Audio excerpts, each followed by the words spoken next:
호렙산에서 이스라엘 백성과 먼저 하나님은 언약의 관계를 맺었습니다. 하나님과 이스라엘 관계가 분명히 하나님의 말씀이 그들에게 선포되어지고, 또한 이스라엘 백성들은 그 말씀을 지킬 것을 맹세함으로 말미암아 이스라엘과 하나님과의 언약의 관계가 형성이 되었죠. 이제 또 모압에서 다시 한번 하나님께서는 이스라엘과 언약을 맺으십니다. 그런데 여기는 호렙산에서 맺어진 것과 다른 것이 하나 있습니다.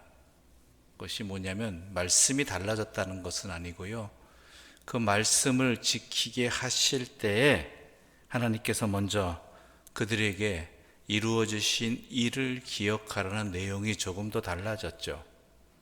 호렙산에서는 어떻습니까?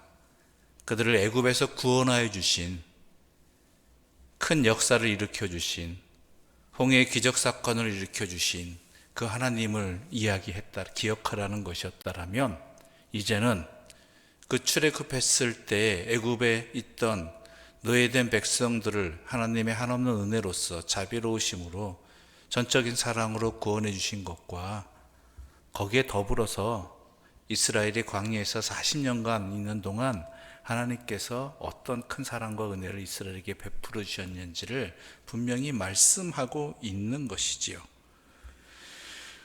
오늘 본문 가운데 3절부터 우리 6절까지의 말씀 함께 읽겠습니다. 3절부터 6절입니다.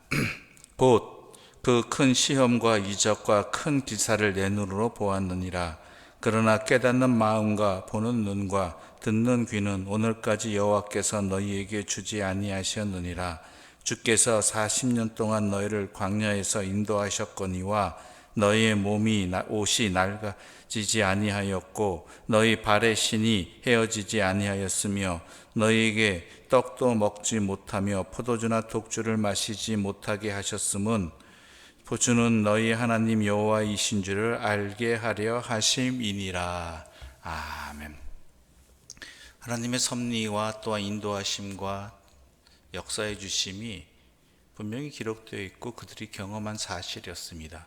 그것을 기억하라는 것이죠. 이것은 매우 중요합니다. 오늘 우리들에게도 매우 중요합니다. 우리는 자칫하면 하나님 앞에 나아오면서 하나님을 섬기면서 지금까지 하나님께서 나에게 베풀어 주신 은혜가 얼마나 큰지 그 사랑에 대해서 제대로 헤아리지 못하고 기억하지 못할 때가 많이 있습니다. 그냥 오늘을 살아가는 것이고 내일을 염려하는 것이 우리의 전부인 줄 압니다.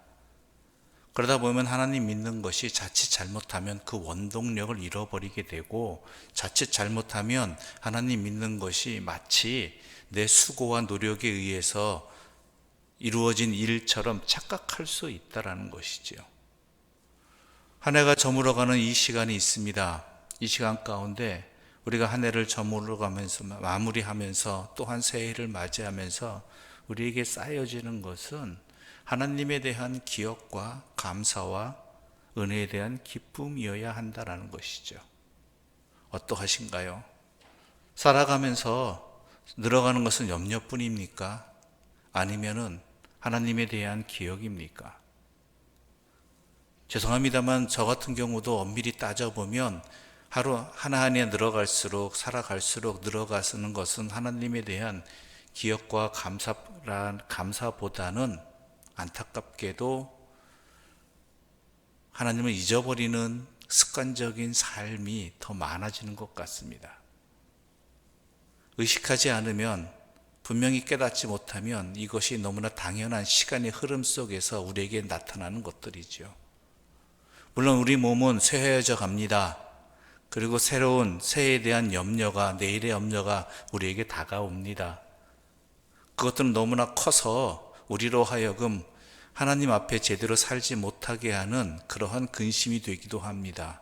그런데 여러분 분명히 아셔야 될 것은 우리에게 분명한 은혜와 힘을 주신 하나님의 역사는 오늘까지 있었고 변함없이 그 사랑은 있었고, 그것을 기억할 수 있을 때 우리는 힘을 낼 수 있는 것이고, 우리의 신앙은 다가오는 내일에 대한 두려움에도 불구하고 지금 여기까지 인도해 주신 하나님의 그 사랑을 기억할 때 앞으로도 든든히 서가는 것이고, 그리고 그 어떠한 유혹과 어려움 속에서도 흔들리지 않을 수 있는 힘을 얻을 수 있는 것입니다. 말씀을 읽으시면서 여러분은 무엇을 기억하십니까? 이 말씀은 참 좋은 말씀이다라는 그러한 가치평가로 끝나버립니까? 아니면 하나님의 말씀을 읽으면서 나에게 베풀으신 하나님의 그 사랑과 은혜를 기억하는 자리가 됩니까? 이것은 매우 중요한 일입니다. 그래서 하나님께서는 이스라엘 백성들에게 호렙에서 하나님과 언약의 백성의 관계를 맺었던 그 백성들을 향해서 이것을 기억하라고 하신 하나님께서 지금까지 베풀으신 은혜, 그것을 말씀하셨고, 또한 모압 땅에서 다시 한번 하나님과의 언약의 관계를 맺을 때 이스라엘 백성들이 애굽에서의 기억들 뿐만 아니라 광야에서의 40년 동안 하나님께서 어떤 은혜를 베풀으셨는지를 항상 기억하라고 말씀하시는 것입니다. 그럴 때 시험에 들지 않기 때문입니다. 그럴 때 내가 얼마나 큰 사랑을 받았는지를 기억할 수 있기 때문입니다. 그럴 때 내가 받은 은혜가 얼마나 큰지 그 사랑을 결코 떠나지 않을 수 있는 믿음의 확신이 우리에게 굳건히 메어지기 때문입니다. 여러분, 이것을 기억하는 오늘 이 자리가 되어지고, 또한 이것을 다시 한번 생각함으로 말미암아 새롭게 시작되는 새해를 두려움 없이 맞이하며, 또 혹시 잃어버린 신앙 아니면은 약해진 신앙의 자리가 있다라면 내 삶을 하나님 앞에 다시 한번 굳게 매는 그런 은혜가 있기를 바랍니다. 물론 오늘 본문 가운데는 하나님께서 우리에게 주시는 경고의 심판의 말씀도 있습니다. 그것은 하나입니다. 하나님을 떠나지 말라는 것입니다. 더 적극적으로 얘기하자면 하나님의 말씀을 지키며 순종하며 살라는 것입니다. 그럴 때 하나님 아닌 다른 것으로 나의 주인을 삼는 어리석은 삶을 살아가지 않습니다. 우리는 항상 기억해야 됩니다. 하나님께서 우리와 항상 함께 하신다라는 것. 세월이 흘러갈수록, 내 나이가 깊어갈수록 이것은 분명해져야 된다는 것이죠. 더 진해져야 된다는 것이죠. 우리 10절과 11절의 말씀 함께 읽어보겠습니다. 10절과 11절입니다. 오늘 너희 곧 너희의 수령과 너희의 지파와 너희의 장로들과 너희의 지도자와 이스라엘의 모든 남자와 너희의 유아들과 너희의 아내와 및 너희의 진중에 있는 객과 너를 위하여 나무를 패는 자로부터 물깃는 자까지 다 너희 하나님 여호와 앞에 서 있는 것은, 예배가 우리에게 왜 있는 것입니까? 우리가 하나님 앞에 있다라는 것을 기억하는 자리입니다. 하나님이 우리와 항상 함께 있다라는 것을 다시 한번 우리에게 크신 사랑으로 알려주시는 자리가 예배의 자리이고 말씀의 자리이고 기도의 자리인 것입니다. 그러므로 여러분들이 여호와께 예배드리고 주의 말씀을 읽고 주에게 기도할 때에 내가 항상 하나님과 함께 있다라는 그 사실을 놓치지 않을 수 있기를 바랍니다. 그래서 14절과 15절에도 이렇게 말씀하고 있는 것입니다. 함께 읽겠습니다. 내가 이 언약과 맹세를 너희에게만 세우는 것이 아니라 오늘 우리 하나님 여호와 앞에서 우리와 함께 서 있는 자와 오늘 우리와 함께 여기 있지 아니한 자에게까지이니. 하나님은 우리의 자녀들에게도 또한 이 자리에 함께 있지 아니하지만 주께서 사랑하시는 모든 피조물에게도 함께 하시는 분이 우리 하나님이시라는 것이죠. 그러므로 이것은 우리의 삶에 항상 하나님을 기억해야 된다라는 것입니다. 하나님을 기억하지 않으면 내 삶의 계산법이 달라집니다. 하나님을 빼놓고는 내 삶을 제대로 판단할 수 없고 또한 제대로 살아갈 수가 없는 것입니다. 그런데 우리는 너무나도 쉽게 그러한다라는 것이죠.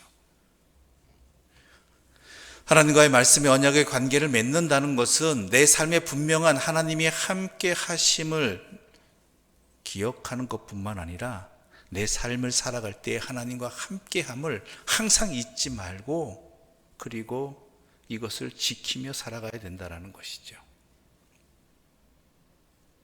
생각해 보십시오. 여러분 살아가시면서 항상 하나님이 나와 함께 하신다라는 그것을 계산하고 살아가십니까? 인지하고 살아가십니까? 그것은 너무나 다른 일입니다. 하나님이 나와 함께 하신다는 것만으로도 내가 말하는 것, 행동하는 것, 생각하는 것뿐만 아니라 다가오는 위험과 어려움과 시련과 유혹 가운데에도 대처하는 법이 달라지게 된다라는 것이죠.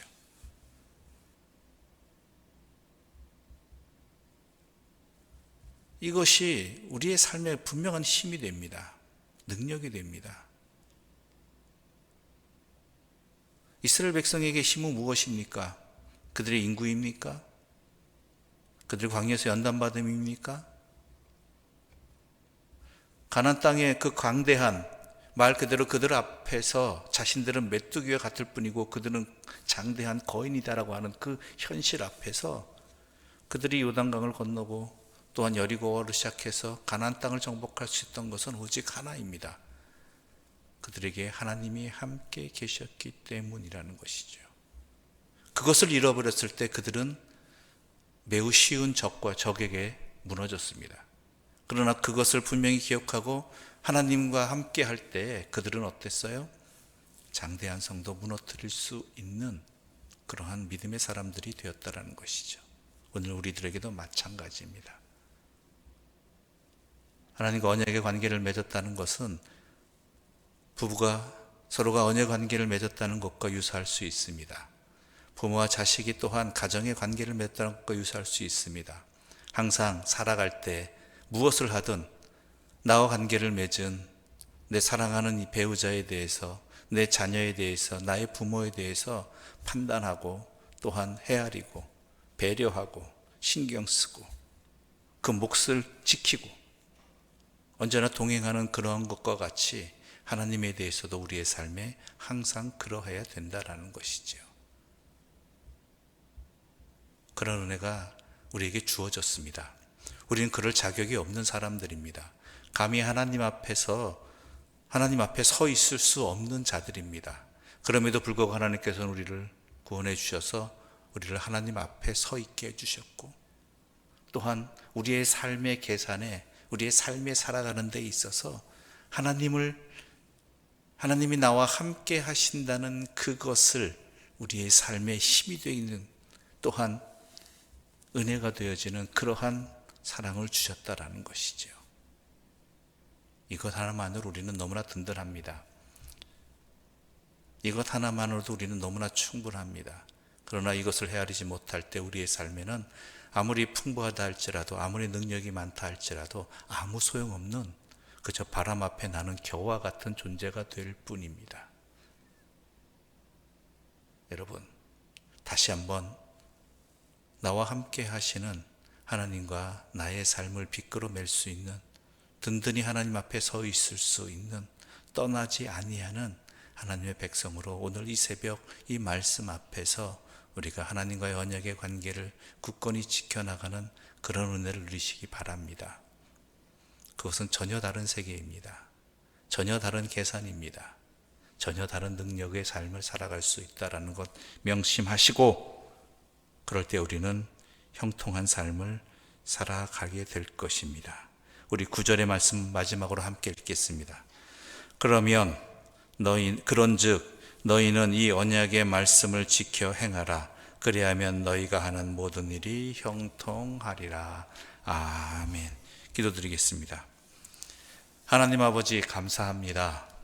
오늘 우리들에게 주의 말씀으로 우리가 하나님의 언약의 관계를, 말씀의 언약의 관계를 다시 한번 기억하게 해주시고 깨닫게 해주시고 은혜를 주시니 감사합니다. 우리는 주님 앞에 감히 단 한순간도 서 있을 수 없는 존재이지만, 그리고 그 은혜와 사랑에도 배반했던 우리들이지만 하나님께서는 거듭 용서해 주시고 주님 앞에 서 있을 수 있도록 이 새벽 우리를 불러주셨고 또한 언약의 말씀을 들려주셨습니다. 이제 우리가 이 언약의 말씀을 붙들고 살아가는 우리 인생이 되게 하여 주시옵소서. 주님이 없는 삶과 주님이 함께 하시는 삶은 전혀 다를 수밖에 없다라는 것을 분명히 기억하게 해주시고, 주님과 항상 함께하는 그러한 은혜를 누리게 하여 주시옵소서. 예수님의 이름으로 기도드립니다. 아멘. 하늘에 계신 우리 아버지, 아버지의 이름을 거룩하게 하시며 아버지의 나라가 오게 하시며 아버지의 뜻이 하늘에서와 같이 땅에서도 이루어지게 하소서. 오늘 우리에게 일용할 양식을 주시고 우리가 우리에게 잘못한 사람을 용서하여 준 것 같이 우리 죄를 용서하여 주시고 우리를 시험에 빠지지 않게 하시고 악에서 구하소서. 나라와 권능과 영광이 영원히 아버지의 것입니다. 아멘.